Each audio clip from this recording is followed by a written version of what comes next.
آپ صلی اللہ علیہ وسلم کو جب کبھی کوئی تکلیف یا پریشانی پہنچتی تو آپ صلی اللہ علیہ وآلہ وسلم ہمیشہ ان الفاظ میں اپنے رب کو پکارا کرتے ہیں، یا حی یا قیوم برحمتک استغیث، اے خود سے زندہ ہر چیز کو تھامنے والے، میں تیری رحمت کے ساتھ تیری مدد کا سوال کرتا ہوں۔ استغیث بولیں گے نا الف کے ساتھ، حمزہ کے ساتھ، تو یہ سنگولر کا صیغہ ہوگا، اور اگر ہم بولیں گے نستغیث نون کے ساتھ تو یہ جمع کا صیغہ بن جائے گا۔ یہ میں اس لیے بتا رہا ہوں، لوگ پوچھ رہے ہوتے ہیں جی بعض جگہ لکھے ہوتا ہے جناب نستغیث، بعض جگہ لکھے ہوتا ہے استغیث، کیا کریے؟ وہ نستغیث جمع کا صیغہ بنا لیا جاتا ہے، جیسے دعا ہے سنن ابی داؤد میں اللہم اجرنی من النار، لیکن اگر جمع کا صیغہ بنائیں گے تو اللہم اجرنا من النار ہو جائے گا۔ اس طریقے سے دعائے قنوت کے الفاظ ہیں اللہم اہدنی فی من ہدیت، تو جمع کا صیغہ ہوگا اللہم اہدنا فی من ہدیت۔ یہاں پر بھی ہے یا حی یا قیوم برحمتک استغیث سنگولر کا صیغہ، اور نستغیث پلورل کا صیغہ، جمع کا صیغہ۔ کتنی بہترین دعا ہے، اے خود سے زندہ ہر چیز کو تھامنے والے، میں تیری رحمت کے ساتھ تیری مدد کا سوال کرتا ہوں۔ میرے گھر سے مجھے تعویذ ملے ہیں، میں نہیں جانتا کہ وہ کس قسم کے ہیں، کیا میں انہیں آگ لگا دوں؟ آگ لگانے سے کیا ہونا ہے میرے بھائی، جو کام ڈالنا ہے انہوں نے ڈال دیا ہوا ہے، ہاں وہ کام اس طرح تو نہیں اب ختم ہونا۔ اس کا طریقہ یہ ہے کہ اس سے کسی سے ذکر کرنے کی ضرورت نہیں ہے، آپ آخری 3 صورتیں پڑھ کے اپنے اوپر دم کیا کریں رات کو سونے سے پہلے، بس وہ تعویذات جو میں نے بتا دی کافی ہیں۔ اس کو آگ میں پھینکنے کی بجائے نا آپ اس کو کہیں دریا میں بہا دیں۔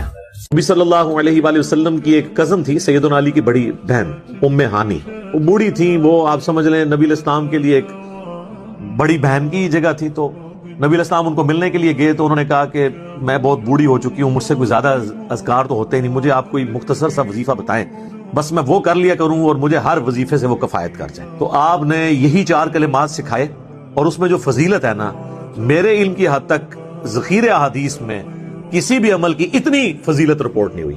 آپ نے فرمایا 100 دفعہ سبحان اللہ روزانہ پڑھ لو، یہ ایسا ہے گویا کہ تم نے 100 غلام آزاد کر دیے، اندازہ کریں۔ اور پھر فرمایا کہ 100 دفعہ پڑھ لو الحمدللہ، گویا تم نے 100 گھوڑے اللہ کی راہ میں جہاد کے لیے بھیج دیے۔ 100 دفعہ پڑھ لو اللہ اکبر، تو گویا تم نے 100 اونٹ اللہ کی راہ میں نحر کر دیے۔ 100 اونٹ، ایک اونٹ کی قیمت کتنی ہے؟ پاکستانی 1.5-2 کروڑ روپے بن جاتا ہے 100 اونٹوں کا، اگر 1.5 یا 2 لاکھ روپے آپ لگائیں تو 1.5 سے 2 کروڑ روپے بن جاتا ہے اللہ کی راہ میں صدقہ۔ اور آپ نے فرمایا کہ 100 دفعہ لا الہ الا اللہ پڑھو، تو سر لا الہ الا اللہ کا تو مقابلہ کوئی نہیں کر سکتا۔ فرمایا زمین و آسمان میں جتنی جگہ ہے نا، یہ سب کی سب بھر دے گا ثواب سے 100 دفعہ لا الہ الا اللہ پڑھنا۔ وَلَنَبْلُوَنَّكُمْ بِشَيْءٍ مِّنَ الْخَوْفِ وَالْجُوعِ وَنَقْصٍ مِّنَ الْأَمْوَالِ وَالْأَنفُسِ وَالثَّمَرَاتِ، ہم ضرور آزمائیں گے دنیا کی زندگی میں تمہیں خوف کے ذریعے، بھوک کے ذریعے، جان اور مال میں نقص کے ذریعے۔ وَبَشِّرِ الصَّابِرِينَ، اور بشارت ہوگی صبر کرنے والوں کے لیے۔ تو یہ ساری تکلیفیں، ان کو آپ مکافات عمل کہہ کے نہیں جان چھڑا سکتے، یہ اللہ کی طرف سے آزمائش بھی ہو سکتی ہے کسی کے اوپر۔ اور صبر کرنے والوں کے لیے بشارت ہے، اور ان کی نشانی کیا ہے؟ الذین اذا اصابتهم مصیبہ، جب کبھی انہیں کوئی مصیبت پہنچتی ہے تو وہ کہتے ہیں قالوا انا للہ وانا الیہ راجعون، بھئی ہم بھی تو اللہ کی طرف سے آئے تھے، ہمیں بھی لوٹ کے اللہ کے پاس جانا ہے۔ اگر کوئی تکلیف آئی ہے تو یہ بھی چلی جائے گی نا۔ سب سے بڑی تکلیف کیا ہے؟ موت، وہ بھی تو ہم پہ آنی ہے نا، تو اس سے پہلے اگر چھوٹی تکلیف آئی ہے تو اللہ کی طرف چلی جائے گی۔ اس کانٹیکسٹ میں ایک حدیث ہے صحیح مسلم میں بڑی زبردست، ام سلمہ کہتی ہیں کہ جب ابو سلمہ میرے خاوند فوت ہوئے، مجھے ان کی فوتگی کی خبر ملی تو میں نے حضور سے ایک دعا سن کے یاد کر رکھی تھی کہ جو کوئی وہ دعا مانگ لے گا اللہ تعالیٰ اس سے بہتر اسے نعم البدل دے دے گا۔ اور وہ دعا آدھا پورشن تو یہی ہے، سورۃ البقرہ کی آیت نمبر 156، انا للہ وانا الیہ راجعون۔ اس کے بعد ہے اللہم اجرنی، یہ جھٹکے سے ملے گا، اللہم اجرنی، حمزہ آگے، اللہم اجرنی فی مصیبتی واخلف لی خیرا منہا، اے اللہ مجھے اس مصیبت میں اجر عطا فرما اور میرے لیے اس سے بہتر نعم البدل کر دے۔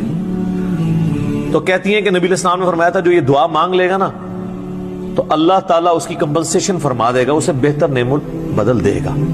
کہتے ہیں میں نے دعا تو کی پھر میں یہ سوچتی تھی کہ میرے خامن جیسا تو کسی کا خامن نہیں ہوگا، ابو سلمہ جیسا خامن مجھے کیسے مل سکتا ہے؟ تو جب عدت پوری ہوئی تو نبی الاسلام نے پیغام کا نکاح کا پیغام بھیج دیا، ام المومنین بن گئی. اور یہ ہماری وہ ماں ہے جو سب سے آخر میں فوت ہوئی ہیں 64 ہجری میں، واقعہ کربلا کے بھی 3 سال بعد. تو اس دعا کی یہ دعا یاد رکھیں. چھوٹی موٹی بھی کوئی بھی تکلیف کوئی بچوں کو پہنچتی ہے، گھر میں کسی کو زخم لگتا ہے، ٹھوکر لگ جاتی ہے، کوئی مالی نقصان ہو جاتا ہے، فوراً یہ دعا. اور میں نے الحمدللہ 20 دفعہ یہ دعا آزمائی ہے. وقتی طور پہ تو فیل ہو رہا ہوتا ہے کہ یار کوئی مسئلہ خراب ہو گیا، لیکن اس کے بعد اسی شر کے اندر خیر چھپی ہوئی ہوتی ہے، وہ مل جاتی ہے. اس آپ دعا کو یاد رکھیں، اور صبح شام جو چھوٹی موٹی کوئی خبریں بھی آپ کو ملتی رہتی ہیں نا، اس کے اوپر آپ یہ دعا پڑھتے رہیں. یہ آپ کے لیے ایک بہت بڑا وظیفہ ہے انشاءاللہ تعالی. باقی یاد رکھیے گا کہ یہ مکافات عمل کا جو معاملہ ہے نیک اور بد لوگوں کے اعتبار سے ڈیفرنٹ ہے. نیک لوگوں کو جو تکلیفیں آتی ہیں نا دنیا میں، وہ ان کے درجات کو بلند کرنے کے لیے آتی ہیں. اور یہ اللہ تعالیٰ نے بڑی سختی کے ساتھ سورۃ العنکبوت کے اندر نا صحابہ کرام کو ایڈریس کر کے نا یہ فلسفہ کلیئر کیا ہے. آیت نمبر 2 اور 3 کے اندر احسب الناس ان یترکوا ان یقولوا آمنا وهم لا یفتنون، کیا لوگ اس گمان میں ہیں کہ انہیں صرف اس بات پہ چھوڑ دیا جائے گا کہ وہ ایمان لے آئے اور ہم ان کی آزمائش نہیں کریں گے؟ وَلَقَدْ فَتَنَّ الَّذِينَ مِن قَبْلِهِمْ، بے شک ہم نے ضرور آزمایا تھا ان سے پہلے لوگوں کو. فَلَيَعْلَمَنَّ اللَّهُ الَّذِينَ صَدَقُوا وَلَيَعْلَمَنَّ الْكَاذِبِينَ، تو اللہ تعالیٰ ضرور جانچ کر رہے گا کہ کون سچے ہیں اپنے دعوے کے اندر. کس دعوے میں؟ کہ غلامی رسول میں موت بھی قبول ہے، اور کون صرف نعرہ بازی کر رہے ہیں. اللہ تعالیٰ ان کو ظاہر کر کے رہے گا، جانچ کے رہے گا. تو یہ اللہ تعالیٰ نے اپنا اصول رکھا ہے، یونیورسل ٹروتھ ہے. اس کانٹیکسٹ میں صحیح بخاری میں ایک حدیث ہے، صحابہ کرام نے جب کافروں کی تکلیفوں کا ذکر کیا نا حضور سے، تو آپ نے فرمایا صبر کرو، اللہ کی قسم تم سے اگلے لوگوں کو زمین میں گاڑا جاتا تھا، سر کی مانگ پہ آرا رکھا جاتا تھا اور کہا جاتا تھا کہ اسلام چھوڑ دو، اور وہیں ان کے 2 ٹکڑے کر دیے جاتے تھے، وہ اپنے دین پہ قائم رہتے تھے. لوہے کی کنگیاں ان کے گوشتوں پہ پھیری جاتی تھی، حتیٰ کہ ہڈی تک پہنچ جاتی تھی، تب بھی وہ اپنے دین پر ثابت قدم رہے.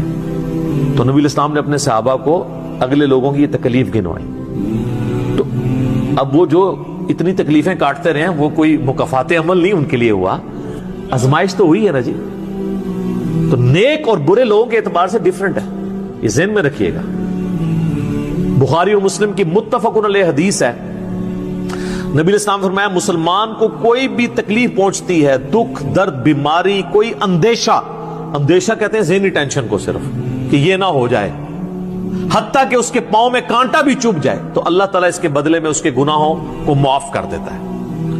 اور مسلم شریف میں ڈیٹیل ہے کہ جب یہ سورۃ النساء کی آیت نمبر 123 نازل ہوئی نا کہ چھوٹے سے چھوٹے اعمال کا بدلہ بھی ملے گا، چھوٹی سے چھوٹی نیکی کا بھی، تو صحابہ پریشان ہو گئے. ان کا یا رسول اللہ ہم تو یہ تو سارے پکڑے جائیں گے، کس طریقے سے کوئی بندہ پرفیکٹ ہو سکتا ہے؟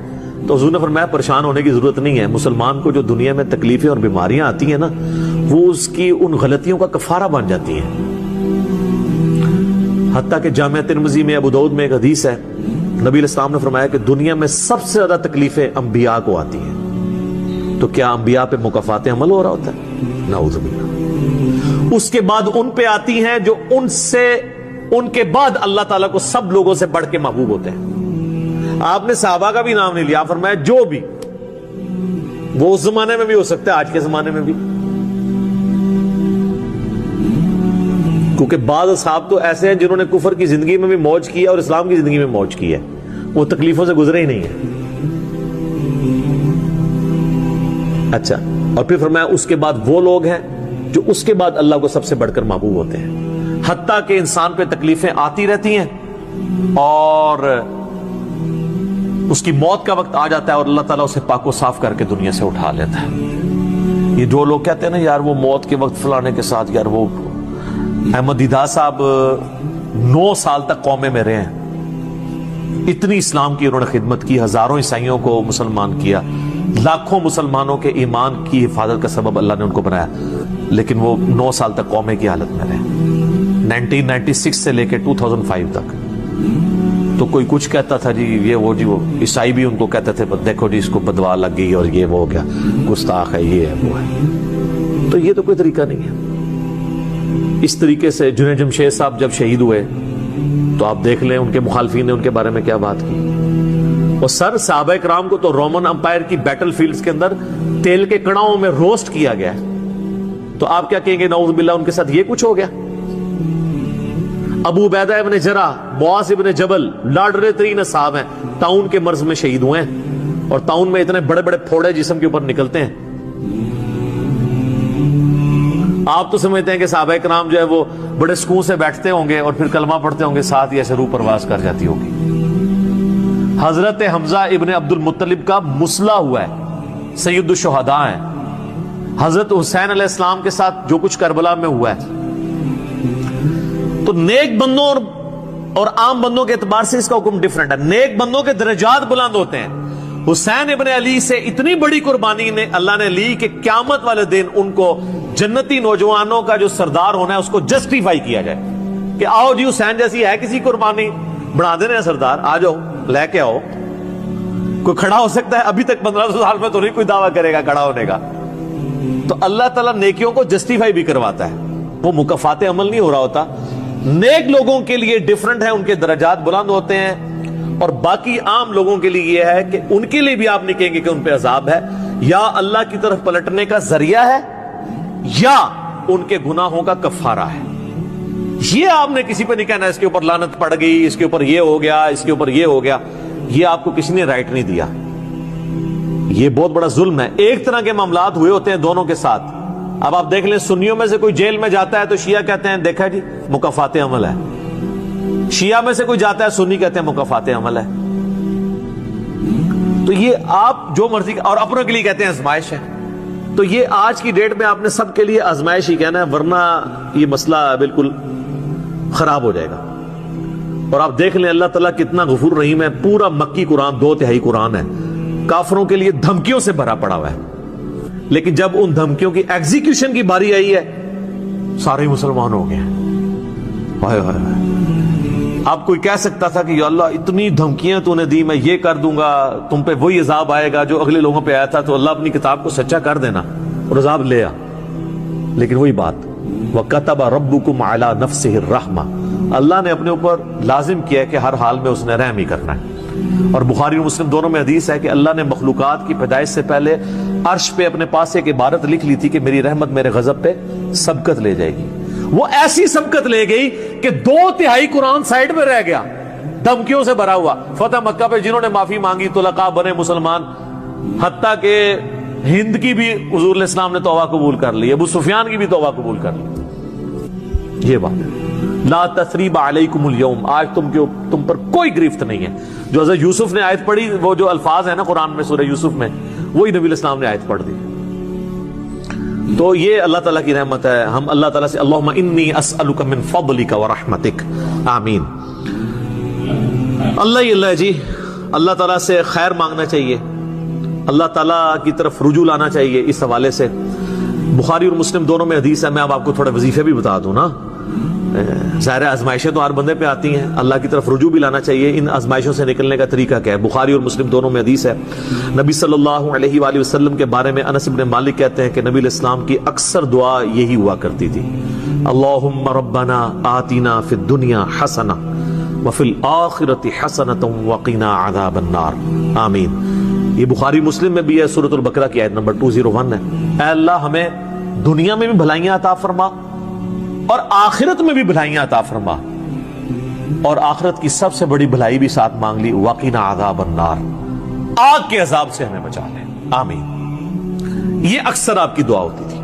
اس کانٹیکٹ میں ایک حدیث ہے بڑی انٹرسٹنگ، صحیح مسلم میں، ایک صحابی بیمار ہوئے حتیٰ کہ بالکل ہڈیوں کا پنجر بن گئے، اور صحابہ کہتے ہیں چڑیا کی طرح ان کی جان ہو گئی۔ نبی علیہ السلام ان کی عیادت کے لیے گئے آپ نے جب دیکھا فرمایا تو اللہ سے کیا مانگتا ہے؟ چنگا بندہ ٹردا پھردا بندہ جڑا منجی تے پی گیا اور بالکل ڈھانچہ پنجر بن گیا ہڈیوں کا. اس نے کہا یا رسول اللہ میں اللہ تعالیٰ سے یہ دعا کرتا ہوں کہ اے اللہ جو تو نے مجھے آخرت میں عذاب دینا ہے نا دنیا میں ہی دے دے. آخرت کا عذاب تو بہت سخت ہے تو مجھے دنیا میں ہی وہ عذاب دے دے. نبی علیہ السلام نے سبحان اللہ کیا تم دنیا میں بھی اللہ کی تکلیف برداشت کر سکتے ہو؟ اوے تجھے تو چاہیے تھا تو کہتا ہے اللہم ربنا آتنا فی الدنیا حسنہ وفی الآخرۃ حسنۃ وقنا عذاب النار. یعنی آپ اللہ تعالیٰ کو معاذ اللہ کو فنیٹک سمجھتے ہیں کہ آپ کہیں گے اس نے عذاب تو ضرور دینا ہے تو مجھے ادھر دے دے. او یار اللہ سے اچھا ہی گمان رکھو. بخاری مسلم دونوں میں حدیث ہے میں اپنے بندے کے گمان کے قریب ہوں جیسا میرے بارے میں گمان رکھے بشرطے کہ کرتوت بھی ٹھیک کرے. تو سر ہم تو یہ کہتے ہیں کہ اللہ ہم نہ تیری آزمائش کے قابل ہیں نہ تیرے عذاب کے قابل ہیں, ہمیں بلا حساب و کتاب ہی جنت میں داخل فرما دے آمین. تو میں اپنے بندے کے گمان کے قریب اچھا گمان رکھیں انشاءاللہ تعالی اینڈ رزلٹ بھی اچھا ہوگا. آپ اللہ سے گمان اچھا رکھیں, یہ گمان بہت اہم چیز ہے اور یہ آپ کا جو کانفیڈنس ہے نا اللہ کے اندر کہ انشاءاللہ اللہ میرے ساتھ خیر کا معاملہ ہی کرے گا. اچھا کئی لوگ کہتے ہیں منو تے اللہ نے دینے ہی عذاب ہے. استغفر اللہ تعالی. آپ چاہے اچھے اعمال کرتے ہیں برے اعمال تب بھی آپ نے یہ اپنے بارے میں یہ بات نہیں کرنی. یہ تو اور کسی کے بارے میں تو آپ نے سوچنا بھی نہیں سر, وہ تو کہانی ختم. وہ تو صحیح مسلم میں حدیث ہے نا ایک شخص نے قسم اٹھا کے کہہ دیا تھا کہ اللہ تعالیٰ اس کو کبھی معاف نہیں کرے گا. وہ بڑا گنہگار شخص تھا, اللہ کی بارگاہ میں پہنچے, اللہ نے فرمایا تو نے میرے بھی آپ پہ کیسے قسم کھا دی, جا میں نے اس کو معاف کیا تجھے دوزخ میں پھینکا. لا يسأل عما يفعل وهم يسألون سورۃ الانبیاء کی آیت ہے. اللہ کو کوئی نہیں پوچھ سکتا اس نے یہ کیوں کیا, وہ سب کو پوچھ سکتا ہے کہ انہوں نے یہ کیوں کیا. یہ اللہ تعالیٰ کے بارے میں ناشکری پھیلانا سورہ الزمر میں ہے لا تقنطوا من رحمت اللہ, اللہ تعالیٰ کے بارے میں مایوسی عوام کے اندر پھیلانا. لیکن اس کا دوسرا پہلو بھی غلط ہے کہ آپ رحمت کی آیتیں پڑھ کے تو لوگوں کے کام چوک کے رکھو, وہ بھی دوسری ایکسٹریم ہے, وہ بھی نہیں ہونی چاہیے. رحمت سے دھوکہ بھی نہیں کھانا, ہاں اعمال پورے کرنے ہیں اور پھر اللہ سے امید بھی رکھنی ہے. جو سیدنا ابوبکر نے حضرت عمر کو وصیت کرتے ہوئے کیا کہا تھا, کیا عمر جب تو جنتیوں کی طرف دیکھے نا تو دعا کرنا کہ میں بھی ان میں شامل ہو جاؤں, اور جب بھی تو جہنمیوں کا ذکر لائے تو اللہ صلی اللہ سے پناہ مانگنا کہ کہیں میں ان میں شامل نہ ہوں. انہوں نے اتنی آگے سے کہا کہ میں عشرہ مبشر ہوں. ٹھیک ہے, یہ معاملہ بہت سینسٹیو ہے. جن کو اللہ کا تعارف ہے نا تو وہ ان کی زندگی بڑے ڈر ڈر کے گزرتی ہے. تو یہ حدیث میں نے اس لیے بتا دی. ایک اور ذریعہ ہے ان آزمائشوں سے نکلنے کا. صحیح بخاری اور مسلم دونوں میں حدیث ہے جس کی یہ خواہش ہے کہ اللہ اس کی عمر دراز کر دے اور اس کے رزق میں کشادگی دے دے. رزق میں دنیا کی ہر نعمت شامل ہے. ہم تو دولت ہی سمجھتے ہیں نا, اچھی صحت بھی رزق ہے, اچھی اولاد بھی رزق ہے, اچھی صحت بھی رزق ہے, مال کی فراوانی بشرطے کہ وہ فطرے میں نہ ڈال دے وہ بھی رزق ہے. ہر چیز دنیا میں جتنی بھی اہمیت ہے کی چیزیں جو ہم سمجھتے ہیں. تو بخاری اور مسلم دونوں میں الفاظ ہیں جس کی یہ خواہش ہے اس کی عمر دراز ہو جائے اور اس کے رزق میں کشادگی ہو تو اپنے رشتہ داروں کے ساتھ حسن سلوک کرے. یہ ہے جناب وہ کام کرنے کا. حسن سلوک خالی ان کو تسلی نہیں دینا. ظاہر ہے قرآن اور حدیث میں جب رشتہ داروں سے صلہ رحمی کا ذکر آتا ہے تو یہ ہے کہ ان کے ساتھ قطع تعلق ہی نہیں کرنی, دوسرا ان کی فائنینشیل سپورٹ کرنی ہے. اس لیے آپ دیکھیں سب سے زیادہ حقدار زکوٰۃ کے صدقات کے آپ کے بہن بھائی ہیں, سب سے قریبی رشتہ وہ ہے, اس کے بعد کوئی اور حقدار ہے. باقی اس پہ تو امت کا اجماع ہے کہ جو صدقات اللہ کی راہ میں آپ کرتے ہیں اس سے اللہ تعالیٰ تکلیف ٹالتا ہے. منت سے نہیں ٹلتی. بخاری مسلم میں حدیث ہے کہ منت سے کنجوس کا مال ہی نکلتا ہے, تکلیف نہیں ٹلتی. لاجیکل ہے. منت تو یہ کہ یا اللہ پہلے کر تو میں کراں گا, اور صدقے میں کیا ہے, یا اللہ میں نے تیری طرف سے تیری راہ میں یہ صدقہ کیا اور میں اس نیک عمل کا وسیلہ تجھے پیش کرتا ہوں, میرا مسئلہ حل کر دے. جو بخاری مسلم میں حدیث ہے 3 لوگ غار میں پھنس گئے تھے, انہوں نے اپنے پرانے اعمال کا واسطہ پیش کیا تھا. یہ نہیں تھا کہا کہ یا اللہ ایک بار کاٹ دیتے سی کریں گے, پھر کون سی نکلنا. انہوں نے اپنے پرانے کیے ہوئے اعمال کا وسیلہ اللہ کے حضور پیش کیا, جو قرآن میں بھی آیا وَاسْتَعِينُوا بِالصَّبْرِ وَالصَّلَاةِ. صبر اور نماز کے ذریعے اللہ کی مدد چاہو, جس سے وہ کہتے ہیں جی اس سے غیر اللہ کی مدد ثابت ہوتی ہے. تو کوئی کہتا ہے المدد یا صبر, المدد یا نماز, وہ اس کا مطلب ہے صبر اور نماز سے اللہ کی مدد, کیونکہ آگے آتا ہے ان اللہ مع الصابرین، بے شک اللہ تعالیٰ صبر کرنے والوں کے ساتھ ہے۔ بخاری اور مسلم دونوں میں حدیث ہے کہ اللہ کا ذکر کرنے والا زندہ کی مثل ہے اور ذکر نہ کرنے والا مردہ کی مثل ہے، یعنی وہ زندہ لاش ہے جو اللہ کا ذکر نہیں کرتا۔ جامع ترمذی میں حدیث ہے، ایک صحابی حاضر ہوئے، یا رسول اللہ مجھے کوئی ایسی نصیحت کریں کہ اس کے بعد مجھے کسی چیز کی ضرورت نہ رہے۔ نبی علیہ السلام نے کہا کہ تیری زبان ہر وقت اللہ کے ذکر سے تر رہے، بس یہ نصیحت، یعنی صرف نماز کی حد تک نہیں، عام حالت ہو۔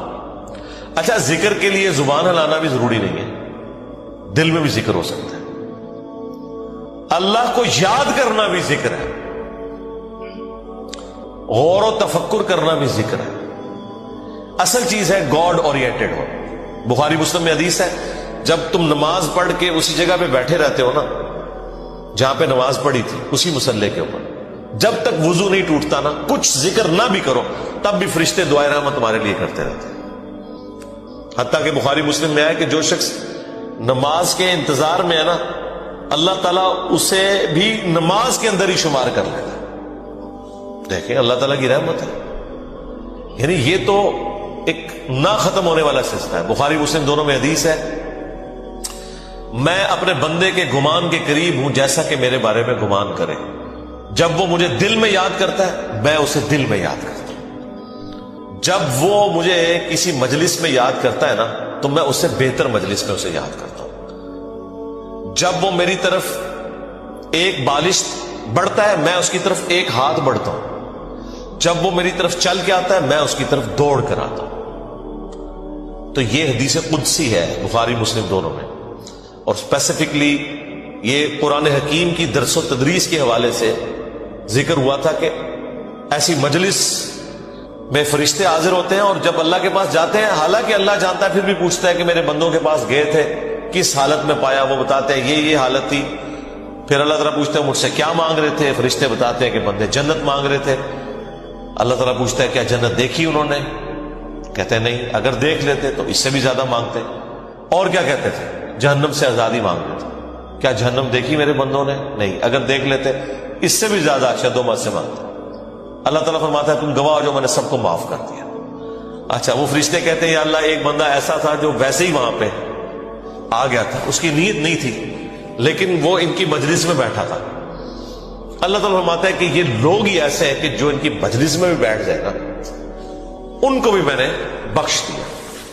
وہ جو کہہ رہے ہوتے ہیں نا غوث پاک کے درس میں بھی اگر کوئی بیٹھ گیا، کہانیوں میں نہیں میرے بھائی، درس قرآن میں، وہ چاہے غوث پاک دے رہے ہو یا کوئی انجینئر پاک دے رہے ہو یا کوئی ڈاکٹر پاک دے رہے ہو، اگر اخلاص کے ساتھ کوئی اللہ کا ذکر کر رہا ہے، خالص توحید بتا رہا ہے، قرآن و سنت کی تعلیمات بتا رہا ہے، اس کی مجلس میں بیٹھنے والے کے لیے جنت کا راستہ آسان ہو جائے گا۔ وہ تو حدیث ہے صحیح مسلم کے اندر کہ جو علم کے راستے پہ چلتا ہے اللہ تعالیٰ جنت کا راستہ اس کے لیے آسان کر دیتا ہے۔ یہ تو بالکل اسٹیبلش چیز ہے۔ تو یہ ذکر ایسا معاملہ ہے کہ کوئی دل میں بھی یاد کرتا ہے نا، اللہ اس کو پھر دل میں یاد کرتا ہے۔ فَاذْكُرُونِي أَذْكُرْكُمْ، یہ تو قرآن میں سورۃ البقرہ میں ہے، اے میرے بندے مجھے یاد کر میں تیرا ذکر کروں گا اور اس سے بہتر مجلس میں کروں گا، فرشتوں کی مجلس میں کروں گا۔ اور انسان کی کتنی خوش نصیبی ہے کہ انسان اللہ کو یاد کرے، اللہ تعالیٰ اس کے رسپانس میں اسے یاد کرتا ہے۔ انسان کا اللہ کو یاد کرنا یہ چھوٹی چیز ہے، اللہ کا اپنے بندے کو یاد کرنا یہ بڑی چیز ہے۔ ہاں، سنن ابن ماجہ میں حدیث ہے اور یہ تعلیقاً امام بخاری بھی یہ حدیث لے کے آئے ایک چیپٹر کی ہیڈنگ میں، اور یہ اتنی رکت انگیز حدیث ہے کہ اس حدیث کو میں نے اپنے اسکار کارڈ میں بھی شامل کیا ہے کہ میں اپنے بندے کے ساتھ ہوتا ہوں اس وقت جب وہ میرا ذکر کر رہا ہوتا ہے اور اس کے ہونٹ میرے ذکر کی وجہ سے ہل رہے ہوتے ہیں۔